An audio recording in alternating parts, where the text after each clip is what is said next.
Hello दोस्तों, आज मैं आपके लिए जनरल साइंस के टॉप 20 क्वेश्चंस लेके आई हूँ।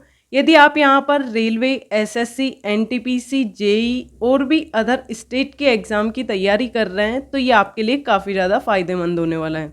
ये क्वेश्चंस वो है जो कई बार एग्जाम में रिपीट हुए हैं और आपको इन क्वेश्चन को करने के बाद आपको एग्जाम का पैटर्न पता चल जाएगा किस तरीके के क्वेश्चंस पूछता है। यहाँ पर पहला क्वेश्चन दिया गया, पसीने वाली ग्रंथियां मानव शरीर के किस अंग में मौजूद होती है। ऑप्शन दिया गया गुदा, यकृत, अग्नाशय, त्वचा। तो इसका करेक्ट आंसर हो जाएगा त्वचा। यहाँ पर पसीनों से एक क्वेश्चन ये बन सकता है, जो हमारे ये त्वचा में पसीने आते हैं ना, वो कौन सी ग्रंथि के स्राव होने से आते हैं। तो इसका आंसर हो जाएगा जो श्वेत ग्रंथियाँ होती है ना, इनके कारण क्या हो जाएंगे, हमारे पसीनों का स्राव होता है। ये चीज़ भी आपको ध्यान रखनी है। फिर यहाँ पर दूसरा क्वेश्चन ये बनता है, जो पसीने होते हैं ना, इसके अंदर क्या क्या होता है। तो जो 99% होता है ना, वो पसीनों के अंदर पानी होता है। और जो 1% होता है ना, इसके अंदर हो जाएगा यूरिया, प्रोटीन और नमक। ये होता है 1% भाग। तो ये चीज़ भी आपको ध्यान रखनी है। क्वेश्चन नंबर 2 दिया गया है, निम्नलिखित में से विटामिन ए का अच्छा स्रोत क्या है। ऑप्शन है पत्ता गोभी, गाजर, आलू, स्ट्रॉबेरी। तो इसका आंसर हो जाएगा गाजर। आपको यहाँ पर बता दें, जो विटामिन ए है ना, इसका रासायनिक नाम हो जाएगा रेटिनोल। ये क्वेश्चन भी आपसे पूछ सकता है कि विटामिन ए का रासायनिक नाम क्या हो जाएगा, रेटिनोल। और आपको यहाँ पर ये बता दें, जो इसका स्रोत होता है ना, ये किससे होता है। तो इसका स्रोत सभी प्रकार की जो हरी सब्जियां और फल होते हैं ना, इनसे इनका स्रोत होता है विटामिन ए का। क्वेश्चन नंबर 3 दिया गया है, सोडियम सल्फेट का रासायनिक सूत्र है। तो इसका करेक्ट आंसर हो जाएगा Na2SO4, ऑप्शन बी। आपको यहाँ पर एक चीज बता देते हैं, जो सोडियम सल्फेट है ना, ये एक अकार्बनिक यौगिक है। तो ये चीज भी आपको ध्यान रखनी है कि अकार्बनिक यौगिक कौन सा हो जाएगा। तो इसका आंसर हो जाएगा सोडियम सल्फेट।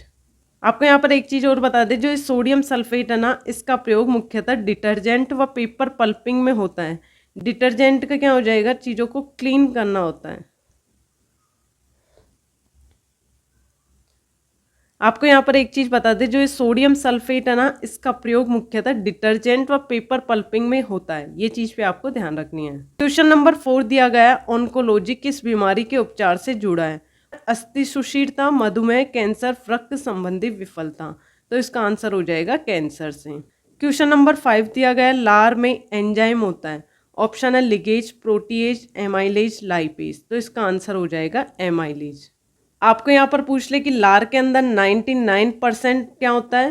तो लार के अंदर भी 99% जल होता है। और जो पसीने होते हैं हमारे शरीर के अंदर, उसके अंदर भी 99% जल होता है। और शेष 1% क्या हो जाएगा, इसके अंदर 1% हो जाएगा एंजाइम। तो ये चीज़ भी आपको ध्यान रखनी है। आपको यहाँ पर एक चीज़ और बता दें, लार में मुख्यतः 2 प्रकार के एंजाइम पाए जाते हैं, टाइलिन और लाइसोजाइम। तो ये चीज़ भी आपको ध्यान रखनी है। क्वेश्चन नंबर 6 दिया गया है, यदि 4 ओम के एक प्रतिरोध को 12 वोल्ट की बैटरी से जोड़ा जाता है तो उसके द्वारा उपभुक्त शक्ति ज्ञात कीजिए। तो सबसे पहले आप क्वेश्चन को सोल्व करेंगे तो सबसे पहले आपको ये देख लेना है कि दिया हुआ क्या क्या और पूछ क्या रहा है। तो यहाँ पर प्रतिरोध दिया हुआ है 4 और जो विभवांतर है वो दिया गया है 12 और यहाँ पर आपसे पूछ रहा है शक्ति। तो यहाँ पर आपको लिख लेना है, सबसे पहले क्या दिया हुआ है, आर दिया हुआ है 4 ओम, वी दिया गया है 12 वोल्ट, पावर पूछा है तो पावर का फॉर्मूला क्या हो जाएगा, P बराबर V²/R। जब आपको विभवांतर और प्रतिरोध दिया हो और पावर पूछी जाए तो जब आपसे ये वाला फॉर्मूला पूछा जाएगा, तो ये आपको याद रखना है। अब यहाँ पर रखेंगे तो कितना आ जाएगा, 12 × 12/4। जब आप इसको सोल्व करेंगे तो हो जाएगा 36 वॉट। तो इसका करेक्ट आंसर हो जाएगा ऑप्शन ए। क्वेश्चन नंबर 7 दिया गया है, कार्निया और रेटिना शरीर के किस अंग में पाए जाते हैं। ऑप्शन है कान, आंख, हथेली, नाक। तो इसका करेक्ट आंसर हो जाएगा आंख। क्वेश्चन नंबर 8 दिया गया है, क्षय रोग किसके कारण होता है। ऑप्शन है प्रोटोजोआ, विषाणु, जीवाणु, कवक। तो इसका आंसर हो जाएगा जीवाणु। आपको यहाँ पर ध्यान रखना है, जो क्षय रोग होता है ना, इसको टीबी कहा जाता है। जो टीबी होता है ना, वो हमारे कौन से शरीर के भाग को प्रभावित करता है। तो हमारे फेफड़ों को ये प्रभावित करता है। ये चीज़ भी आपको ध्यान रखनी है। क्वेश्चन नंबर 9 दिया गया है, एक बीजपत्री मोनोकोट पौधा है। ऑप्शन है गुलाब, डेजी, लहसुन, गाजर। तो इसका आंसर हो जाएगा लहसुन। आपको बता दें कि जो ये एक बीजपत्री होता है ये किसको कहा जाता है, जिसके अंदर एक ही बीजपत्र होता है उसे एक बीजपत्री कहा जाता है। जैसे एग्जाम्पल हो गए लहसुन, गेहूं, धान। और क्वेश्चन नंबर 10 दिया गया है, निम्न में से कौन सी नोबेल गैस नहीं है। ऑप्शन है जीनोन, क्लोरीन, नियान, आर्गन। तो इसका आंसर हो जाएगा क्लोरीन। आपको यहाँ पर बता दें जो नोबल गैस होती है ना, इसको अक्रिय गैस भी कहा जाता है। ये चीज़ भी आपको ध्यान रखनी है। हो सकता है यहाँ पे नोबल गैस की जगह अक्रिय गैस दे दें। तो ये किसको कहेंगे, यह ना तो इलेक्ट्रॉन मुक्त करती है और ना ही ग्रहण करती है। ऐसी गैस को क्या कहा जाता है, नोबल गैस कहा जाता है। और ये कितनी होती है संख्या में, ये 6 होती है। कौन कौन सी हो जाएगी, हीलियम हो जाएगी, नियोन हो जाएगी, आर्गन हो जाएगी और क्रिप्टोन हो जाएगी, जीनोन हो जाएगी और रेडोन हो जाएगी। तो ये चीज़ पे आपको ध्यान रखनी है कि जो ये अक्रिय गैसें होती है ना, ये वो होती हैं जिनके अंदर ना तो इलेक्ट्रॉन मुक्त करती है ना ही ग्रहण करती है। क्वेश्चन नंबर 11 दिया गया है, रक्त एक प्रकार का उत्तक का एक उदाहरण है। ऑप्शन है उपकला, संयोजी, तंत्रिकीय, मांसपेशी। तो इसका आंसर हो जाएगा संयोजी उत्तक का। क्वेश्चन नंबर 12 दिया गया है, निम्न में से कौन सा जानवर अपना लिंग बदल सकता है। ऑप्शन है प्लेनेरिया, स्नेल, एस्केरिस, नेरिस। तो इसका आंसर हो जाएगा स्नेल। आपको यहाँ पर ये चीज़ बता दें, जो ये कोरल रीफ मछलियाँ होती है ना, ये अपना लिंग परिवर्तन करने में सक्षम रहती है। तो ये वाली चीज़ पे आपको ध्यान रखनी है। क्वेश्चन नंबर 13 दिया गया है, एक उत्तल लेंस की फोकस लंबाई 25 सेंटीमीटर है, उसकी क्षमता शक्ति आवेश की गणना करें। यहाँ पर आपको क्या दिया गया है, फोकस दूरी दी गई है, कितनी दी गई है, 25 सेंटीमीटर। और आपसे पूछ क्या रहा है, लेंस की क्षमता, मतलब कि आवेश पूछ रहा है वो आपसे। तो इसको किस तरीके से करेंगे, एफ कितना दिया गया है, 25 सेंटीमीटर। आपको यहाँ पे बता दें कि जो ये सेंटीमीटर है ना, इसको मीटर में चेंज करने के लिए क्या करते हैं, 10 की पावर -2 से इंटू करते हैं। तो कितना आ जाएगा, 0.25 मीटर। ये वाली चीज़ आपको ध्यान रखनी, P बराबर 1/F, 1/0.25। तो जब आप इसको सोल्व करेंगे तो इसका आंसर आ जाएगा 4D। तो इसका करेक्ट आंसर हो जाएगा ऑप्शन 4।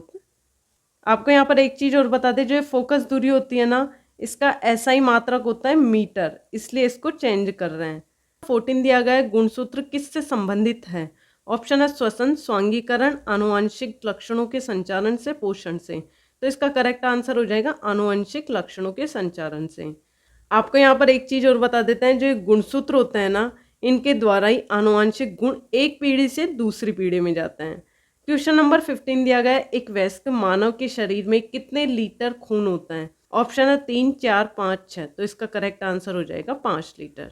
यदि आपसे यहाँ पर रक्त का पीएच पूछ लें तो पीएच कितना बताएंगे, 7.4। ये भी आपको ध्यान रखना है, इसको स्टार लगा लीजिए, बहुत बार क्वेश्चन पूछा गया है। ये कितना लीटर होता है ये भी पूछता है और इसका पीएच भी पूछता है, कई बार एग्जामों में बार बार रिपीट हुआ है ये वाला क्वेश्चन। क्वेश्चन नंबर 16 दिया गया है, ग्लूकोज एक कार्बन अणु है। आपको यहाँ पर एक चीज़ बता दें, जो ग्लूकोज होता है ना, ये 6 कार्बन वाला सरल कार्बोहाइड्रेट अणु होता है। तो ये चीज़ पे आपको ध्यान रखना है। और जो ग्लूकोज होता है ना, इसका सूत्र हो जाएगा C6H12O6। आपसे ये भी पूछ सकता है कि ग्लूकोज का रासायनिक सूत्र बताइए। तो ये चीज़ भी आपको ध्यान रखनी है। नंबर 17 दिया गया है, स्टारफिश समूह से संबंधित है। ऑप्शन है इकाइनोडर्मेटा, एनिलिडा, पोरिफेरा, निमेटोडा। तो इसका करेक्ट आंसर हो जाएगा इकाइनोडर्मेटा। क्वेश्चन नंबर 18 दिया गया है, निम्न में से कौन सा पौधा एक परजीवी है। ऑप्शन है घटपर्णी, आम, अमरबेल, नागफनी। तो इसका करेक्ट आंसर हो जाएगा अमरबेल। आपको यहाँ पर बता देते हैं, जो ये अमरबेल होता है ना, वो एक परजीवी पौधा है। और परजीवी पौधा किसको बोलेंगे, जो पौधे अपने भोजन एवं पोषण के लिए किसी दूसरे जीवित पौधे पर निर्भर नहीं होते, इसको क्या बोला जाता है, परजीवी। तो इसका करेक्ट आंसर हो जाएगा अमरबेल। क्वेश्चन नंबर 19 दिया गया है, मोबाइल फ़ोन का आविष्कार किसने किया था। तो इसका करेक्ट आंसर हो जाएगा मोर्टिन कपूर। ये भी आपसे क्वेश्चन कई बार पूछा हुआ है। क्वेश्चन नंबर 20 दिया गया है, मानव शरीर में पाई जाने वाली सबसे बड़ी संधि कौन सी है। ऑप्शन है स्कंद संधि, जानु संधि, ग्रीवा संधि, श्रोणि संधि। तो इसका करेक्ट आंसर आप मुझे कमेंट बॉक्स में दीजिए। आज का वीडियो आपको पसंद आया हो तो लाइक, शेयर एंड कमेंट कीजिए और अपने दोस्तों के पास शेयर कीजिए। इसी प्रकार हम आपके लिए अच्छे PYQs लेके आते रहेंगे, जो एग्जामों में कई बार रिपीट हुए हैं। धन्यवाद।